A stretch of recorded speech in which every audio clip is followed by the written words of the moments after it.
Lantunkan, ucapkan kembali dialog-dialog lucu-lucu dari film favorit, kalimat-kalimat bila perlu kalimat yang serius tetapi yang nasihat. Itu bagus banget buat internal dialog exercise kita itu. Very, very good.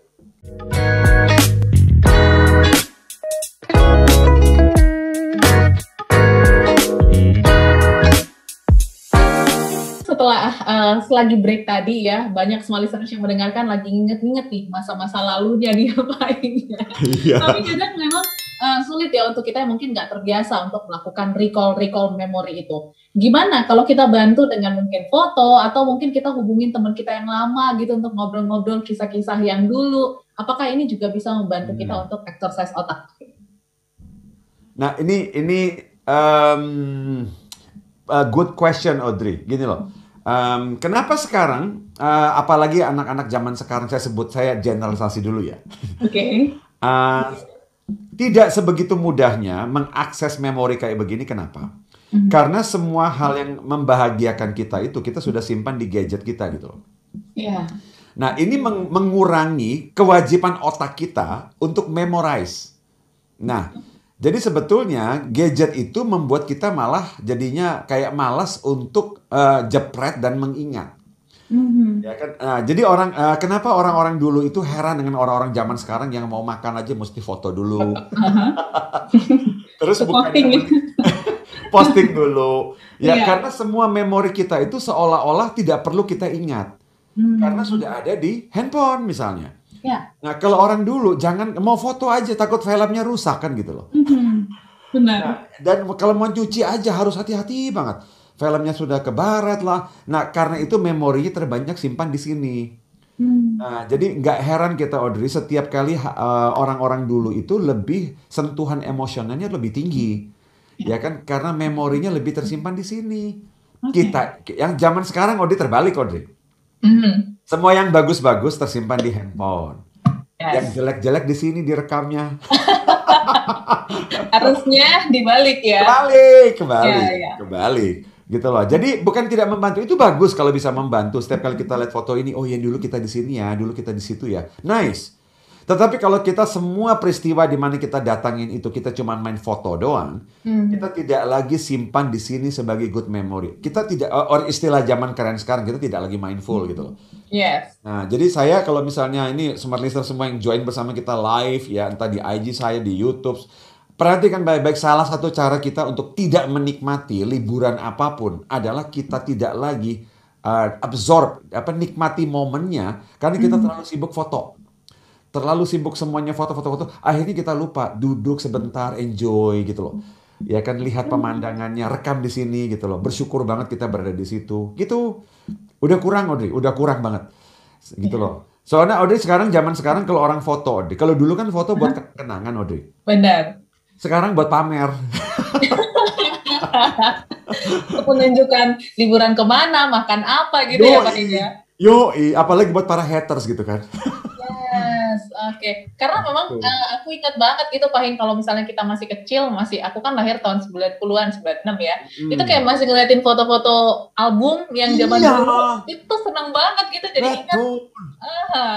Betul. Dan untuk satu foto aja itu kita berjuang fotonya sama cetaknya kan gitu loh. Ya. Berjuang banget. Kameranya juga mesti pakai film.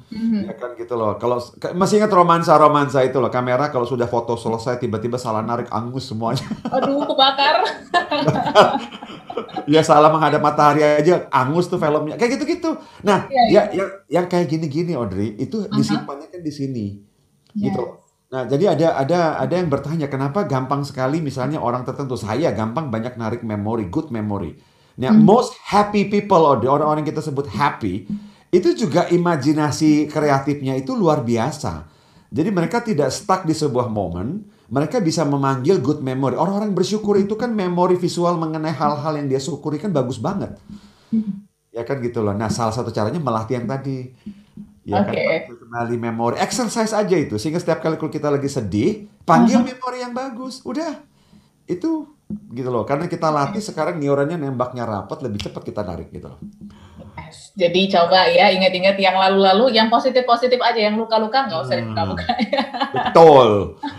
Oke, kita next dulu Pak ke tips yang kedua, silakan. Yang kedua ini tidak kalah mengasihkan. Ini permainan yang paling saya sering mainkan dengan anak-anak saya. Nah, auditory. Auditory. Nah, salah satu cara melatih otak kita, auditory internal, self dialog nih. Itu adalah, saya sering mainkan, mau niru silahkan. Adalah kita meniru kalimat-kalimat line dari film, Audrey. Ya, secara komplit. Yang film-film favorit kita kan banyak tuh line-line-nya dia itu. Dia kalimat dialog yang lucu-lucu terutama. Kita mainkan plus intonasinya sekaligus. Ini permainan favorit saya nih. Sama anak-anak saya sering kali bermain. Misalnya begini, kalau film-film yang cross generasi itu kan kayak komedi gitu ya. Kayak misalnya, saya dulu kan penggila Friends misalnya. Oh, oke. Friends, Big Bang Theory, kayak gitu film komedi. Nah, anak-anak saya ini kan kalau film kayak komedi kan, seri kayak begitu kan, mereka bisa bersih cross generation kan. Mereka masih nonton, walaupun generasi sekarang masih nonton Friends. Dan mereka menggilai Friends juga. Wow. Dan setelah itu kami bisa saling bercanda soal dialog-dialog di Friends. Ya misalnya kalau si Monica ngomong ada apa, kita bilang I know, kayak gitu-gitu. Nah, kita bisa dialog-dialog yang lucu-lucu dan itu menyenangkan. Nah, internal dialog kita jadi terbiasa hal-hal yang menggembirakan. Gitu loh. Nah, kita kan seringkali self-talk nih. Self-talk misalnya gini, aduh pandemi ini lagi susah banget ya, susah jualan ya. Si itu ngomongin gua apa ya? Itu internal dialog. Tetapi otak kita seperti exercise kita yang pertama tadi saya bilang panggil good memory, Audrey. Otak kita ini terbiasa dialog-dialog yang tidak bagus aja, jelek-jelek didialogkan di kepala kita. Ngapain?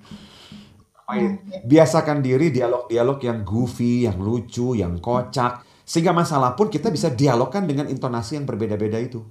Nah, yang kedua, coba exercise-nya. Lantunkan, ucapkan kembali dialog-dialog lucu-lucu dari film favorit. Kalimat-kalimat bila perlu kalimat yang serius tetapi yang nasihat. Itu bagus banget buat internal dialog exercise kita itu. Very, very good. Oke, jadi dari film-film ya Pak Hing ini ternyata bisa membantu gitu ya. Nggak harus, mungkin kalau Anda nggak nonton Friends nggak apa-apa ya. Atau film-film Indonesia kayak yang viral waktu itu Pak Hing, kalau film apa ya, Dilan tuh ya. Jangan rindu itu berat, biar aku saja gitu ya. Itu kan banyak banget. Betul banget. Nah, mengucapkan kembali kalimat kayak begitu, itu kan juga mengembalikan romans terhadap feeling itu. Ya. Dan inilah otak manusia, Audrey. Perhatikan. Kalau saya nonton filmnya Dilan tadi, bersama teman-teman, bersama pacar, bersama keluarga misalnya aja. Dan itu memberikan good memory, hanya dengan melantunkan saja kalimat yang tadi. Memori filmnya kembali dan tebak. Feeling saya kembali mengenai kebersamaan itu. Nah, inilah otak manusia, Hebb's Law namanya. Neuron yang nembaknya bareng, dikoleksi, dia disimpan bareng-bareng, sehingga salah satu bagian dari neuron tersebut kita panggil, seluruh memorinya kembali, feelingnya come back. Nah, dalam dunia NLP itulah anchor. Itulah anchor ya. Nah, so, number 2, auditory. Panggil, coba ucapkan, lantunkan kembali dialog-dialog di film, dan dengan nada bila perlu dengan intonasi tiruan. Lucu-lucu deh. Iya. Jadi sekaligus juga merecall memori-memori ketika Anda nonton bioskop mungkin ya, atau mungkin nonton bareng keluarga, pastinya jadi ya itu feeling good lagi ya, datang Pak Hing ya. Ini exercise yang mungkin simple tapi nggak kita sadari ternyata bisa membantu kita untuk meningkatkan fungsi otak kita juga nih ya Pak Hing ya.